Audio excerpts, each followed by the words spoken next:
in Photoshop. We will edit the designs here, explore the changes. We will edit some pictures here.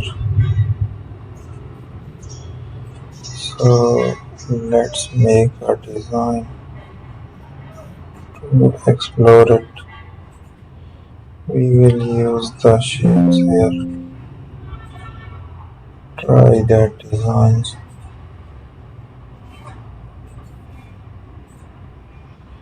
So let's make the changes around it